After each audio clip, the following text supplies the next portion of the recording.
अरे हाँ, तो का हाल बा भाई लोग। खेसारी विरोधी के बजा दिले बाजा हमरे नाम वीआईपी राजा। अरे हम लोग भोजपुरी के ट्रेंडिंग स्टार। अरे हाँ, अपन सुपरस्टार खेसारी लाल यादव के एक बहुत ही खतरनाक मस्त ब्लास्ट भजन सॉन्ग तो लोग के सामने रिलीज होकर जा रहल बा। जौना भजन के नाम बा तेरे प्रेम में पागल प्रेमानंद। अरे हाँ बोलो, तेरे प्रेम में पागल प्रेमानंद गाना कब तक लाता कौन चैनल पे था, कौ तरीके रिलीज करल जाता, गाना कैसा होकर बा पूरा फुल जानकारी मिली तो लोग के ई वाला वीडियो में। तो लोग ई वाला वीडियो के शुरू से लेकर लास्ट तक देख लेंगे। बाकी अभी तक हमारे चैनल के सब्सक्राइब नहीं करें तो अभी सब्सक्राइब करके हमसे जुड़ जाएंगे। तो भाई लोग तो लोग के सबसे पहले बता दी कि हाँ गाना के लिखले के बा, तो गाना के लिखले बड़ा मनोज मतलबी। अरे हाँ बोलो, गाना के लिखले बड़ा मनोज मतलबी।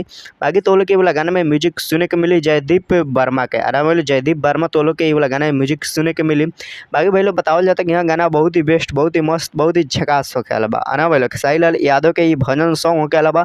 और खेसारी लाल यादव पहली बार प्रेमानंद के ऊपर एगो भजन सॉन्ग लावत रहन। और ये वाला गाना बहुत ही बेस्ट, बहुत ही मस्त, बहुत ही झकास बा। तो लोग गाना के मिस मत कर लेंगे। बाकी भाई लोग गाना गैले बन भोजपुरी के ट्रेंडिंग स्टार खेसारी लाल यादव और ये वाला गाना सिंगल होके आला बा। भाई बात कर ले कि वीडियो में के नजर आई, तो भाई लोग हमरा नहीं लागत कि वीडियो में केहू नजर आई। हो सके ये वाला गाना सिर्फ हारमोनिया पर खेसारी लाल यादव गावे कहिन, वरना ई ऑडियो भी हो सकता। बाकी प्रेमानंद बहुत ही अच्छा, बहुत ही बेस्ट आदमी हवन।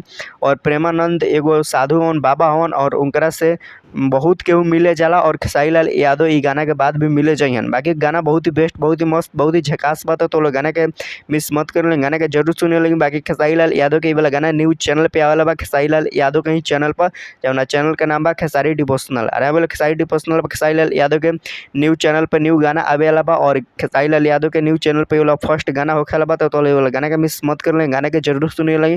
गाना बहुत ही बेस्ट, बहुत ही मस्त, बहुत ही झकास बा, तेरे प्रेम में पागल प्रेमानंद। अरे बोले गाना के टाइटल भी बहुत ही बेस्ट बा। तो लोग गाना के सुनिए लगी, गाना बहुत ही बेस्ट बा। भाई बात कर ले कि गाना कब तक रिलीज करल जाता, तो भाई लोग गाना के 1 से 2 दिन के अंदर तो लोग के रिलीज कर दे खेसारी डिवोशनल के यूट्यूब चैनल पर। तो लोग गाना के जरूर सुनिए लगी। बाकी तो लोग के वीडियो कैसा लगल, अच्छा लगल तो लाइक कर, चैनल के सब्सक्राइब कर लेंगे, वीडियो के शेयर कर लेंगे। बाकी तो लोग भी खेसारी लाल यादव के फैन बढ़ लेंगे तो अच्छा से कमेंट जरूर करे लेंगे। बाकी खेसारी लाल यादव के वाला भजन के जरूर सुनिए लगिन। बाकी यहाँ तक तो लोग वीडियो देखे खातिर बहुत बहुत धन्यवाद। तो लाइक शेयर सब्सक्राइब ठोक द लगिन। चलो फिर मिलता नहीं कोनो अगला वीडियो और अगला